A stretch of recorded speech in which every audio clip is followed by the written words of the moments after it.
Hello students. आज का जो हमारा टॉपिक है वो आईसीएससी क्लास 10 मैथ्स का है, जिसमें पहला हमारा जो यूनिट है वो है कॉमर्शियल मैथमेटिक्स का। मतलब इसमें हम लोग उस मैथमेटिक्स को पढ़ेंगे जो कि हमारे बैंकिंग वगैरह में यूज होते हैं। जिसमें पहला जो टॉपिक है हमारा वो है goods and services tax, in short हम इसको जीएसटी भी बोलते हैं। जीएसटी हमारा पहला टॉपिक है। समझते हैं जीएसटी होता क्या है।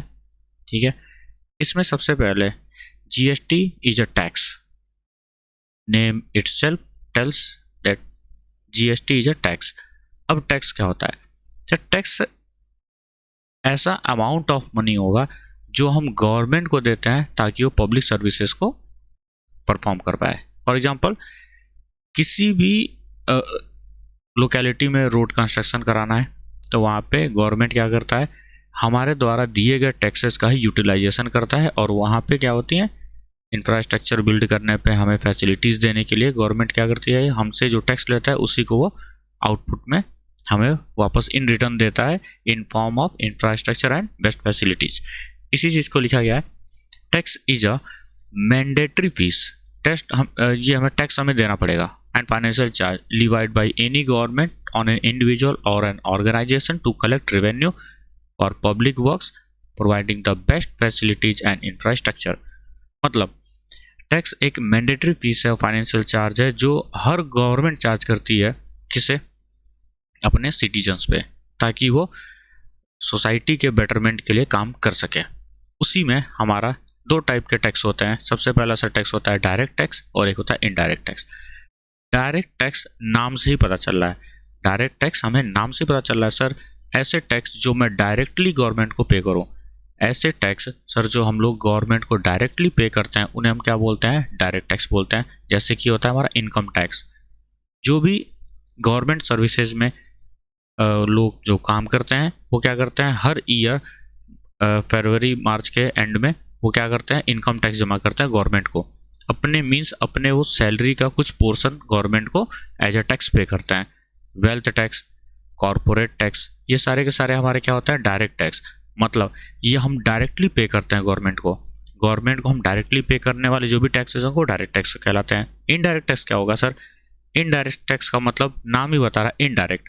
जैसे मैं कोई भी सामान खरीद करके लाया मार्केट से, प्रिंटेड एमआरपी जो था उस पर सपोज करो 10 रुपीज़ था, मैंने 10 रुपये पे किया, तो क्या एक्चुअली वो 10 रुपीज़ का था? नहीं सर, उसमें कुछ क्या था, टैक्स, उसमें कुछ टैक्स छिपा हुआ था, वो हिडन था। वो हिडन था जो कि मुझे शॉपकीपर ने, रिटेलर ने बताया नहीं कि सर आपको इतना टैक्स देना। उसने बोला सर आप प्रिंटेड रेट पे मुझे 10 रुपीज़ दीजिए, काम खत्म है आपका, आप ये प्रोडक्ट लेकर जाइए।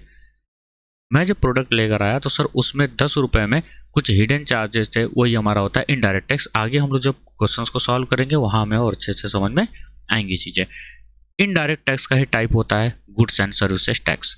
जीएसटी अगर कोई पूछे किस टाइप का टैक्स है तो इनडायरेक्ट टैक्स का टाइप है। इनडायरेक्टली हम लोग उसको पे करते हैं, मीन्स हम गवर्नमेंट को जा करके नहीं देते हैं, हम गवर्नमेंट को जाकर नहीं देते, हम रिटेलर को देते हैं, शॉपकीपर को देते हैं, होलसेलर को देते हैं।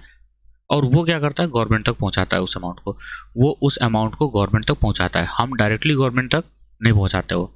तो जो मैं डायरेक्टली गवर्नमेंट को दूंगा उसे क्या बोलेंगे हम सर, डायरेक्ट टैक्स। और जो हम लोग इनडायरेक्टली किसी के थ्रू भिजवाते हैं उसको हम लोग क्या बोलेंगे, इनडायरेक्ट टैक्स। सर तो अब जीएसटी को थोड़ा डिटेल में समझ लेते हैं। जीएसटी क्या है? देखो, पहले हमारे इंडिया में जितने भी स्टेट्स है उनका अपना अलग अलग टैक्सेशन था। टैक्स लगाने का रेट वगैरह जो होता है वो अलग अलग था। इससे क्या हो रहे थे कि जो कोई भी बिजनेस करना चाहता था वो जहाँ पे टैक्स कम है वहाँ इजीली बिजनेस कर सकते हैं, लेकिन जिन स्टेट्स में टैक्स बहुत ज़्यादा है वहाँ पे बिजनेस करने में थोड़ी सी प्रॉब्लम होगी। ये बात समझ में आती है? ठीक है, तो गवर्नमेंट ने क्या बोला कि अगर हमारा एक नेशन है सर, वन नेशन, तो वन टैक्स भी होना चाहिए। मीन्स टैक्सेशन को यूनिफॉर्म किया गया कि हर स्टेट में, चाहे यूटी हो चाहे स्टेट हो, जहाँ कहीं भी अगर प्रोडक्ट मेरा सेम है, अगर प्रोडक्ट मेरा सेम है तो उस पर लगने वाला टैक्स भी सेम होना चाहिए। वो स्टेट टू स्टेट वेरी ना करे, स्टेट टू स्टेट वेरी नहीं करना चाहिए था। ठीक, पहली बार first introduced in the budget presented on 28 February 2006। सबसे पहली बार जीएसटी को इंट्रोड्यूस किया गया था 28 फरवरी 2006 और इम्प्लीमेंट कब किया गया 1 जुलाई 2017। ये इम्प्लीमेंट करने का डेट है। और सबसे पहली बार इंट्रोड्यूस कब किया गया था 2006 में 28 फरवरी 2006। जीएसटी किस पर बेस्ड है, क्या है प्रिंसिपल जीएसटी का, one nation one tax. Sir GST का वन नेशन वन टैक्स, ठीक है। अब टाइप्स ऑफ जीएसटी, जीएसटी कितने टाइप के होते हैं। सबसे पहले हमारा होता है सीजीएसटी, सेकंड होता है एसजीएसटी, थर्ड होता है आईजीएसटी एंड लास्ट होता है यूटीजीएसटी या UGST. CGST means central GST, CGST means central GST, SGST means state GST and IGST means integrated GST और UTGST union territory GST. CGST का मतलब क्या हुआ, central GST means central government का इस पर क्या होगा बेनिफिटिंग अथॉरिटी, ये किसे दिया जाएगा सेंट्रल गवर्नमेंट को, स्टेट वाला स्टेट गवर्नमेंट को। आईजीएसटी दोनों को दिया जाता है बट किसका कितना शेयर है ये हमें नहीं कैलकुलेट करना है और हमें पता भी नहीं है। हमें क्या है सीजीएसटी डायरेक्टली सेंट्रल गवर्नमेंट को जाएगा, एसजीएसटी डायरेक्टली स्टेट गवर्नमेंट को जाएगा। आईजीएसटी होता है जो वो क्या होता है इंटीग्रेटेड का मतलब डबल होंगे उसके अंदर, सेंट्रल और स्टेट दोनों का हिस्सा होता है बट वो मैं एक जगह जमा करूंगा। कितना हिस्सा कितना शेयर सेंट्रल का है कितना शेयर स्टेट का है मुझे उससे कोई फर्क नहीं पड़ता, ठीक है। कलेक्टिंग अथॉरिटी कौन कलेक्ट करेगा, सेंट्रल गवर्नमेंट स्टेट गवर्नमेंट।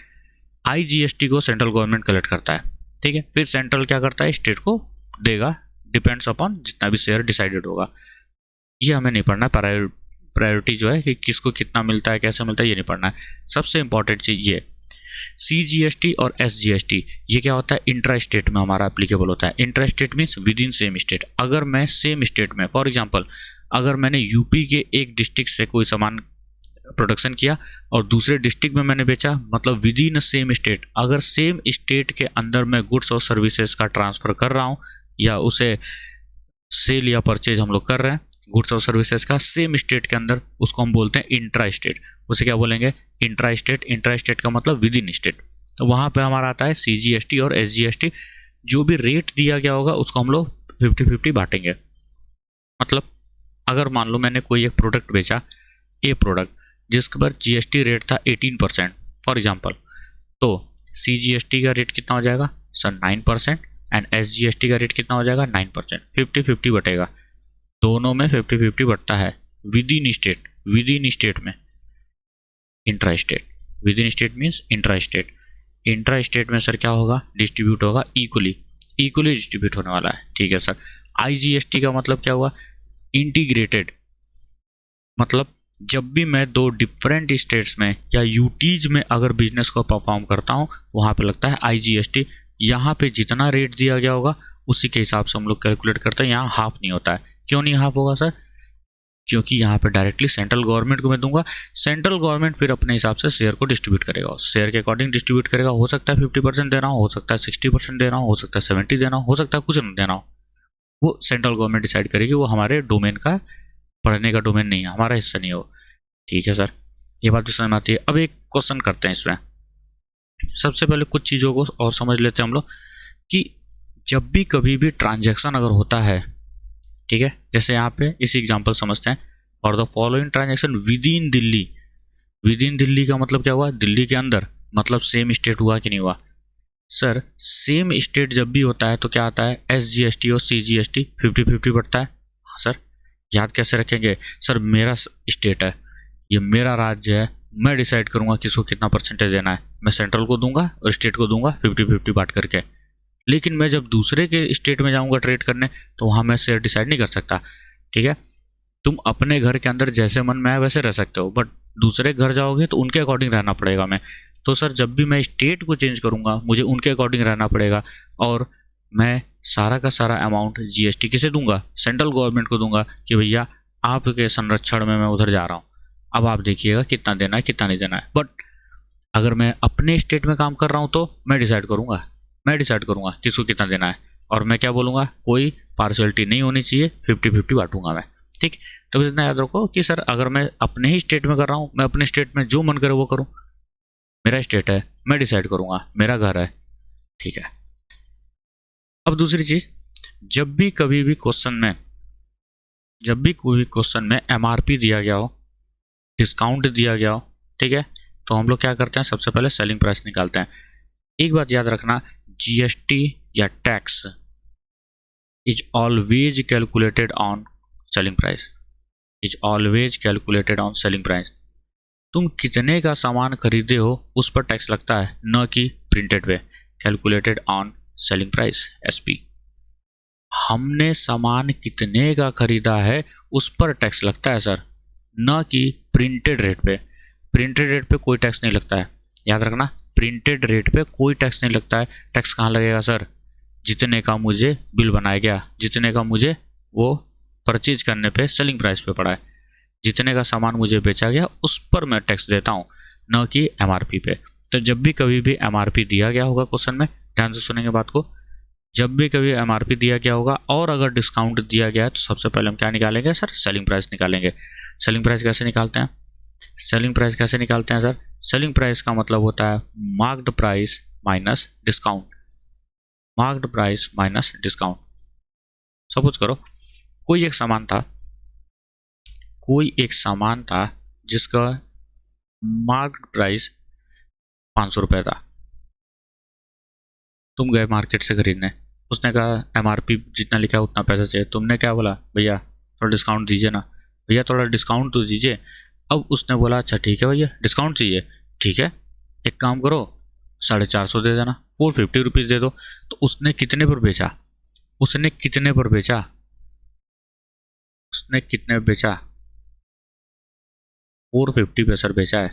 450 पे बेचने का मतलब क्या हुआ, 450 पे बेचने का मतलब क्या हुआ, 50 रुपीज़ का उसने डिस्काउंट दे दिया। 50 रुपीज़ का क्या दे दिया सर, डिस्काउंट दे दिया सर, 50 रुपीज़ का डिस्काउंट दे दिया। आती हुई बात समझ में, बात आती है समझ में सर, 50 रुपीज़ का डिस्काउंट दे दिया, ठीक। तो वही चीज़ हमें कि sir selling price, selling price क्या होता है, मार्क्ड प्राइस माइनस डिस्काउंट। अब इस क्वेश्चन के अकॉर्डिंग देखा जाए, marked price is ₹12,000, marked price is ₹12,000, discount percentage दिया गया sir, discount percentage is 30%, discount percentage 30%। Discount किस पर देते हैं हम सर, मार्क्ड प्राइस पे देते हैं। तो डिस्काउंट कितना हो जाएगा sir, then discount will be, sir then discount will be, discount क्या हो जाएगा 30%, 30% बाई 100 ऑफ मल्टीप्लाइड बाई 12,000, 12,000 का डिस्काउंट है, 12,000 रुपये पे डिस्काउंट से कितना हो जाएगा 12 3 36 रुपीज़, 3600, 3600 का सर डिस्काउंट दिया है, कितने का दिया, 3600 का डिस्काउंट दिया।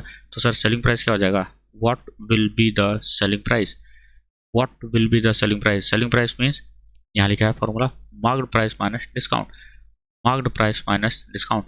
तो marked price minus discount, marked price is 12,000, 12,000 minus 3600। तो तुम्हें कितने का प्रोडक्ट पड़ा, तुम्हें प्रोडक्ट कितने का पड़ा सर, 004 8400, ठीक है 84 नहीं होगा 94 होगा, कितना हो जाएगा 9400 का। सर हमें कितने का पड़ा प्रोडक्ट, 9400 का पड़ा है, ठीक है कोई दिक्कत नहीं है, कोई दिक्कत नहीं है, ठीक है ना, 84 ही होगा, 8400 का ही है। तो 8400 का हमें प्रोडक्ट पड़ गया, ठीक है सर कोई बात नहीं। अब दुकानदार बोला सर 18%, तुमने सामान लिया, तुमने कहा ठीक है भैया चलते हैं, उसने कहा अरे भैया कहाँ, रुको अभी रुको, कहाँ जा रहे हो, ये 8400 तो ये क्या हुआ प्रोडक्ट का हुआ, ये 8400 तो प्रोडक्ट का दाम हुआ। तो तुमने कहा हाँ ठीक है प्रोडक्ट ले जा रहा हूँ, प्रोडक्ट का दाम दिया मैंने। तो उसने कहा नहीं नहीं सरकार, सरकार मोदी साहब को ही चाहिए इसमें हिस्सा, रोड कैसे बनेगा, रोड बनेगा कैसे, आप लेकर के जा रहे हैं तो रोड बनेगा कैसे। तो तुमने कहा अच्छा सर रोड बनवाना है, कितना पैसा चाहिए, तो बोला भाई सरकार ने बोला इस प्रोडक्ट पे 18% लगेगा जीएसटी। तो क्या बोला मैंने, GST is always calculated on, GST is always calculated on selling price. GST किस पे कैलकुलेट करेंगे सर, हम सेलिंग प्राइस पे करेंगे, ठीक है सेलिंग प्राइस पे करना है, करिए आप करिए, कोई दिक्कत नहीं है। अब क्या ये विद इन स्टेट हो रहा है कि नहीं? Same state with in Delhi, Delhi के अंदर ही बेच रहा हूँ मैं। अब दिल्ली के अंदर मेरा स्टेट है, मैं बोलूँगा मोदी साहब आप लीजिए इतना, कितना 18% आपने बोला, 9% आपको दूंगा, 9% केजरीवाल साहब को दूंगा, दोनों लोग को 50-50 बांटूंगा मैं। कोई पार्शियलिटी नहीं करना चाहता मैं, कोई पार्शियलिटी नहीं करना चाहता मैं, ठीक है। तो sir GST will be same state में, सेम स्टेट में होगा तो आता है CGST जो जाएगा सेंट्रल गवर्नमेंट को, और एक होता है SGST जो जाएगा स्टेट गवर्नमेंट को। सेंट्रल गवर्नमेंट को और स्टेट गवर्नमेंट को रेट क्या है sir? 18% is given, 18% rate is given. Question में 18% रेट दिया गया है, तो क्या होगा? 50-50 बांटूंगा मैं, नो पार्शियलिटी। 50%, 8 का 50%, 9% ऑफ किसका? 8400 and here also 9% of 8400, 9% of 8400 sir cancel out करेंगे, 9 4 36, 6 कैरी 3, 72 75, 756 रुपीज़ क्या हो जाएगा सर? टैक्स हुआ 756 रुपीज़ इज टैक्स। किसको? CGST और SGST, सेंट्रल को और स्टेट को 756 रुपये जाने वाले हैं, ठीक है। अब तुम्हारा अमाउंट ऑफ बिल क्या बनेगा? अमाउंट ऑफ बिल, जैसे कभी मॉल वगैरह में गया हो शॉपिंग करने के लिए या किसी रेस्टोरेंट में अगर जाते हो तो सबसे पहले क्या लिखा रहता है वहाँ पे कि कितना आपने प्रोडक्ट का कॉस्ट लिखा रहेगा। फिर यहाँ लिखता है CGST और ब्रैकेट में लिखता है 5% 10% जो भी होगा, फिर लिखता है SGST, फिर यहाँ क्या लिखता है? ग्रैंड टोटल या amount of bill. Amount of bill का मतलब होता है, अमाउंट ऑफ बिल का मतलब होता है sir selling price plus tax, जितना भी टैक्स दिया plus selling price plus tax, दोनों को अगर मैं एक साथ कंबाइन करके लिखता हूँ उसी को हम बोलते हैं amount of bill. Selling price कितना था? 8400, selling price was 8400 plus tax is 756 plus 756, तो ये हमारा क्या हो जाएगा? टोटल अमाउंट ऑफ बिल हो जाएगा, ठीक है। अगला क्वेश्चन है find the amount of bill for the following intra state. Sir intra state लिख दिया, इंट्रा स्टेट का मतलब क्या होता है? इंट्रा का मतलब क्या होता है सर? इंट्रा यहाँ लिखा गया था, इंट्रा स्टेट का मतलब होता है single state with in state, और इंटर स्टेट का मतलब क्या होता है? अलग अलग। इंटर स्टेट का मतलब अलग अलग और इंट्रा मतलब सेम स्टेट। सर ये भी सेम स्टेट की बात कर दिया, ठीक है, कोई दिक्कत नहीं है, सेम स्टेट की बात कर रहा है, कोई प्रॉब्लम नहीं है। GST का रेट है 5%। सर सेम स्टेट में है तो SGST CGST दोनों इक्वली डिवाइड होंगे।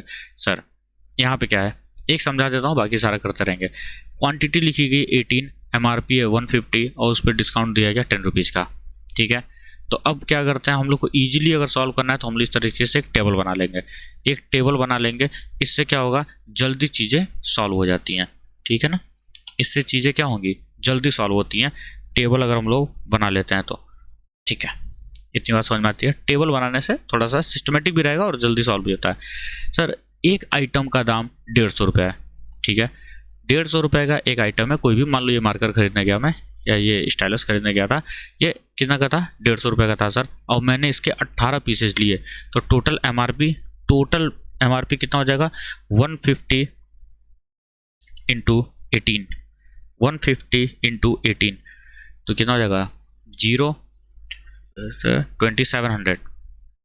2700 सर हुआ टोटल हो गया 2700।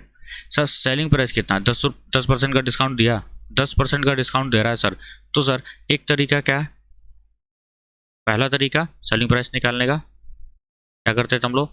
मार्क्ड प्राइस माइनस डिस्काउंट, एक ये तरीका है। सर इस तरह करने में थोड़ा सा लेंदी पड़ता है, पहले डिस्काउंट निकालो, 10% निकालो, फिर घटाओ। इससे अच्छा बाबू 10% का डिस्काउंट दिया ना, क्वेश्चन इज सेइंग 10% का डिस्काउंट दिया, मैंने प्रोडक्ट कितने में खरीदा? 90% पे। मैंने प्रोडक्ट को 90% पे खरीदा है, डेट मीन्स 2700 का 90% निकाल लेते हैं डायरेक्ट। 2700 का 90% निकाल लो, 2700 का 90% निकाल लेंगे तो कितना हो जाएगा? 0000, ठीक है। ये हो जाएगा 09763 और 2430 सेलिंग प्राइस। और सर सेलिंग प्राइस पे CGST SGST निकलता है, सेलिंग प्राइस पे CGST SGST निकलता है। और ये एक स्टेट की बात कर रहा है तो 2.5% होगा। CGST will be 2.5। अब वो ध्यान देंगे 5 का आधा कितना होता है 2.5। 2.5% ऑफ सेलिंग प्राइस। कितने का सामान खरीद रहे हैं सर उस पर GST लगता है, कितने का सामान खरीद रहे हैं उस पर GST लगने वाला है। ठीक है, तो GST कितना हो जाएगा सर, सिंप्लीफाई कर लो इसको जरा। 25 मतलब 100/4, 4 से डिवाइड करेंगे इसको 60.75 60.75 रुपीज़ क्या होगा CGST होगा। CGST will be 60.75 and SGST will be same. SGST भी क्या होता है सर, सेम होता है। SGST भी क्या होगा सर, सेम होने वाला है। तो CGST SGST दोनों ही क्या होंगे, सेम होंगे। याद क्या क्या रखना है हमें, याद क्या क्या रखना है, जैसे यहाँ पे देखो सारी चीज़ों को मैं टेबल बना के दिखा दिया है। 18 क्वांटिटी थी 150 का, टोटल MRP कितना हो गया 27 है। अरे एक टॉफ़ी 150 रुपये की है तो 18 टॉफ़ी कितने की होगी 150 × 18, ये कितना हो जाएगा 180 × 15 25, यस 2700। डिस्काउंट दिया 10 रुपये का, 10 रुपये का डिस्काउंट दिया तो ये पर क्या बोला, ये पर पीस पे डिस्काउंट इसने पहले कैलकुलेट कर दिया, फिर मल्टीप्लाई किया 2430। ठीक है, हमारा भी 2430 आया था। या तो टोटल MRP निकाल करके उसका 10% डिस्काउंट दे दो, या तो एक का निकाल करके फिर 18 से गुणा कर लो, दोनों तरह की चीज़ें हैं। CGST 60.5 60.5। सिमिलरली 240 क्या था MRP था, 24 क्वान्टिटीज़ थी, 20% डिस्काउंट दिया था। सेम इसी तरीके से टेबल बना लेंगे और सारे के सारे CGST SGST निकाल करके इनको नेट टोटल कर लेंगे। अमाउंट ऑफ बिल क्या होता था, total selling price plus total tax, total selling price plus total tax. इनको जब मैं ऐड ऑन करूंगा सर तो कितना आएगा 10,804, 10,804। अगला जो हमारा क्वेश्चन है वो है इंटर स्टेट का। इंटर स्टेट का मतलब अलग अलग, क्या है सर यहाँ पे डिफरेंट स्टेट है। Inter state means different states, inter state means different states. Sir मैं जब दूसरे शहर जाऊंगा, ध्यान से सुनेंगे मेरी बात को, सर जब मैं दूसरे शहर जाऊंगा तो मुझे उनके अकॉर्डिंग चलना पड़ेगा। डैट मीन्स मैं सेंट्रल को पूरा पैसा दूंगा, डैट मीन्स IGST क्या होगा सर, IGST लगेगा यहाँ लगेगा IGST। और IGST याद होगा मैंने बोला था जितना भी रेट दिया जाता है वो कंप्लीट रेट रखते हैं, लेकिन सर इन दिस क्वेश्चन यहाँ क्या दिया गया है CGST दिया गया है। ध्यान से आंख खोल करके देख लेना बाबू आंख खोल करके देखना है। यहाँ पे सर CGST दिया गया है, हाँ IGST नहीं दिया है या GST नहीं लिखा है, CGST लिखा है। और हमको पता है CGST क्या होता है, हाफ होता है कि नहीं। CGST SGST दोनों मिल करके GST बन जाते हैं। CGST और SGST दोनों क्या होते हैं 50-50% होते हैं। हमको ये बात पता है सर, हमको ये बात पता है सर, एकदम बिल्कुल समझेंगे अच्छे से। तो सर यहाँ पे CGST लिखने का मतलब क्या हुआ, CGST लिखने का मतलब क्या हुआ कि सर जो GST का रेट है ना, एक्चुअली GST जो है ना एक्चुअली कितना है 12% है सर। एक्चुअली कितना है GST, डबल करते चलेंगे, गलती मत करना बालक, गलती नहीं होनी चाहिए यहाँ पे। 5% गलती नहीं होनी चाहिए। MRP दिया गया, डिस्काउंट दिया गया सर, सबसे पहले हम क्या निकालेंगे सेलिंग प्राइस निकालेंगे, डिस्काउंटेड वैल्यू सेलिंग प्राइस। ठीक है, MRP दिया गया, डिस्काउंट दिया गया, हम डिस्काउंटेड वैल्यू निकाल लेंगे कितने का, देखो 12,000 का 30% क्या होगा 3600 होता है। और सेलिंग प्राइस कितना हो जाएगा 12,000 में से 3600 घटाएंगे तो 8400 होगा। और IGST कितना होगा, अभी मैंने बोला था, अभी बोला ये CGST लिखा गया है। CGST SGST 50-50% होते हैं। कभी भी क्वेश्चन में अगर CGST लिखा हो SGST लिखा हो समझ जाना वो आधे GST का रेट है, कंप्लीट GST नहीं है। सिर्फ GST लिखा गया होगा या IGST लिखा गया होगा, डेट मीन्स वो कंप्लीट रेट बता रहा है। अगर क्वेश्चन में दो चीज़ें लिखी गई हैं, या तो GST लिखा गया हो सर, या तो GST लिखा गया हो, या तो IGST लिखा गया हो, ये कंप्लीट रेट को बताता है। कंप्लीट रेट ये बताता है, कंप्लीट रेट बताएगा ये, सही है। और अगर क्वेश्चन में CGST और SGST लिखा गया होगा तो ये हाफ रेट को बताता है। क्या बताएगा, हाफ रेट को, तो हमें डबल करना पड़ेगा, हमें डबल करना पड़ेगा सर, हमें डबल करना पड़ेगा। वही चीज़ यहाँ पे डबल किया 12%, सेलिंग प्राइस पे 12% का मल्टीप्लाई करेंगे, IGST निकल करके आएगा। इसी तरीके से हर इंडिविजुअल वैल्यूज़ को हम कैलकुलेट करेंगे। Net selling price plus cost, ये हमारा GST, दोनों मिल करके क्या बनाते हैं, amount of bill. Amount of bill क्या हो जाएगा, सेलिंग प्राइस प्लस GST। ठीक है, अब अगला जो हमारा टॉपिक होता है वो नेक्स्ट अलग तरह का टॉपिक है, यहीं तक रखते हैं बस इसको। तो इस तरह के क्वेश्चंस निकालने हमें आ गया, तो हम लोग याद रखेंगे क्या कि सर कभी भी अगर सेम स्टेट में होगा तो SGST CGST 50-50% बटेगा और उसके हिसाब से हम लोग टैक्स को पे करेंगे। और सर अगर सर अलग स्टेट में होता है, डेट मीन इंटर स्टेट होता है, तो IGST लगेगा जो कि कंप्लीट होता है, रेट कंप्लीट होगा। अगर CGST दिया हो, SGST दिया हो तो उसको हम डबल करेंगे। दूसरी चीज़ मार्क्ड प्राइस देगा, और अगर डिस्काउंट लिखा गया है तो डिस्काउंट देने के बाद जो प्राइस मिलता है उसको हम सेलिंग प्राइस बोलते हैं। और GST हमेशा सेलिंग प्राइस पे होगा, याद रखना। जितने का तुम सामान खरीद के लाओगे GST उसी पर लगता है, न कि प्रिंटेड प्राइस पे। ठीक, इन सारी चीज़ों को हम रिवाइज कर लेंगे और नेक्स्ट जो लेक्चर होगा उसमें हम लोग आगे की चीज़ों को पढ़ लेंगे। ठीक है, चलो फिर बाय।